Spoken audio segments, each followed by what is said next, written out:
tranga ny loza mpifamoivoizana eny amin'iny lalana midina makany akadindramamy iny ary saika afatesana olona foana raha ny fitataran'ny olona eny an-toerana izay loza mpifamoivoizana izay misy ny fanadihadiana natao makasika an'izay misy ihany koa ny etahitan'ireo mponina eny amin'iny faritra manodidina. Hitrangana loza mpifamoivoizana matetika ity lalana eto amin'ny fokontany Amboda Akadindramamy ity noho ny aratsiny.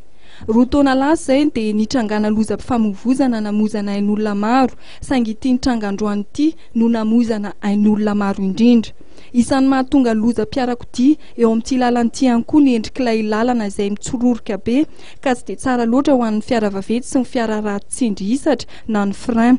Noho ny fahatsapana ireo dia nisy ny fepetrany raisiny teo anivon'ny fokontany teo aloha.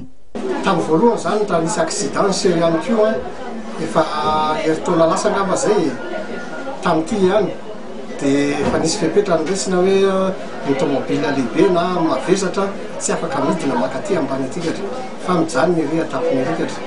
Dia niteto anatiny izany hoe amin'ny fito maraina dia efa tokony hivoaka daholo ny olona miasa ny velany izany dia rehefa amin'ny riva izy mba miditra mban'ilay tompo-tanàna zany izay no fanaovana amin'izay.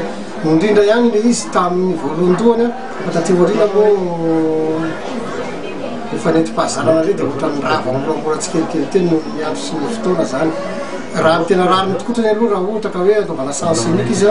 Angatahan'ireo mponina eny an-toerana ny isian'ny fepetra amin'ny anaovana ity lalana tokana ary ny lalana miakatra ihany no isian'izany. Ny hafa kosa etsy andaniny mangataka ny tsy isian'ny fiara mandalo eo amin'ny lalana amin'ny fotoana hivarotana.